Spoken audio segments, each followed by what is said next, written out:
मेरा नाम किशोर पंडित है। ये बाबा जी का वो स्थान है जहाँ बाबा जी का अंतिम संस्कार हुआ। बुआ दादी बाबा जी के साथ सती हुई थी। जहाँ बाबा जी एक ब्राह्मण परिवार के गारकोट के गांव के रहने वाले किसान थे। प्रतिदिन उन्होंने अपना माता वैष्णो के दरबार, प्रतिदिन सर्दी गर्मी जैसा भी मौसम होता था, कि प्रतिदिन 12 साल तक उन्होंने तपस्या की। 12 साल तक माता वैष्णो ने बाल कन्या के अवतार में दर्शन दिए। बाबा जी के साथ बातचीत हुई।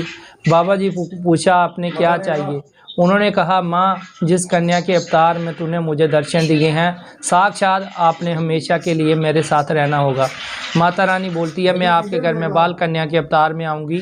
लोगों को पता होगा इनके घर में पुत्री है, आपको पता होगा माता वैष्णो है। 5 साल तक परवरिश लीला जितनी करनी होगी कर लेना। 5 साल के बाद ऐसा कोई विधि का विधान बनेगा, आपने अपना शरीर छोड़ना पड़ेगा, मैं आपके साथ सती हो जाऊंगी। आपने गारकोट से गांव से निकल पड़े। बुआ दादी को उठा के और 2 बैलों को लेके उस गांव से निकल पड़े। पहली रात उन्होंने गरोटे गांव में रास्ते में निकाली।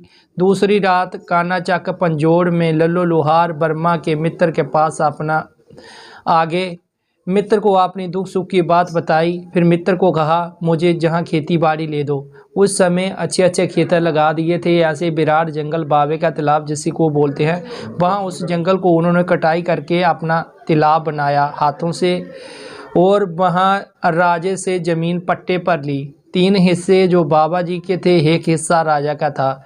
जब भी माता रानी की कृपा से गेहूं लगाई, उन्हें फसल काफ़ी अच्छी हुई।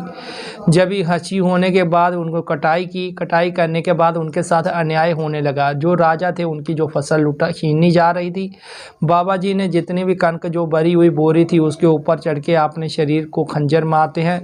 उस समय ऐन बारिश तूफान आता है। जब भी दूसरा खंजर बाबा जी मारते हैं, उस समय बाबा जी अपना शरीर छोड़ देते हैं।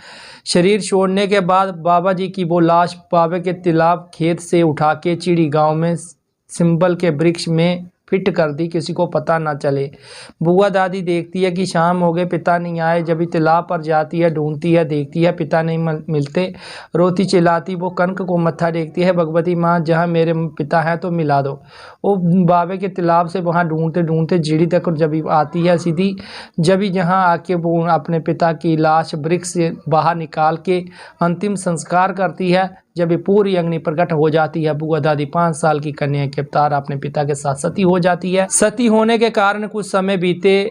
सिद्धू बुद्धू सियालकोट के कपड़ों का व्यापारियों का काम कर रहे थे, नंद जाति के थे सिद्धू बुद्धू। उनको बाबा जी ने प्रेरणा दी कि मेरा मंदिर बना दो। उन्होंने कहा, हमारे पास धन दौलत नहीं है। उन्होंने कहा, आपकी 7 पीढ़ियां तक भी खाती जाएगी, धन की कमी नहीं आएगी, सिर्फ हमारे मंदिर की निर्माणता करना। जब भी उनको पैसा मिला, उन्होंने सोचा सिर्फ हमारे किसी पूर्व ने या किसी ने दबाया होगा, वो अपने कारोबार में बढ़ाना शुरू कर दिया। बाबा जी ने जब भी झटका दिया है, एहसास दिलवाया। फिर कार्तिक मास शुक्ल पक्ष की तिथि में दोनों भाइयों ने अलग अलग मंदिर बनाए। 3 मूर्तियां एक मंदिर में है, 3 मूर्तियां एक मंदिर में है। पहली मूर्ति बुआ बाबा जी की है, दूसरी मूर्ति अकेले बाबा जी की है, तीसरी मूर्ति बुआ बाबा जी की है।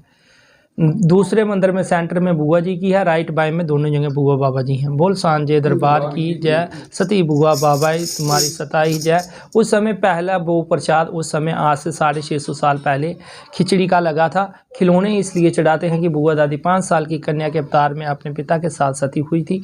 और गारकोट में स्नान का महात्म है, तालाब पर स्नान का महात्म है, जिड़ी गाँव में दर्शनों का महात्म है। प्रतिदिन माता वैष्णो जो बुआ बाबा जी, बाबा जितो बुआ कोड़ी जी का स्थान है, सुबह 4 बजे खुलता है और 9 बजे बंद होता है, और प्रतिदिन खुला रहता है, पूरी दिन खुला रहता है।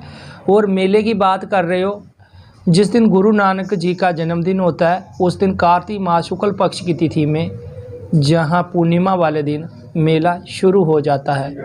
10 दिन मेला रहता है।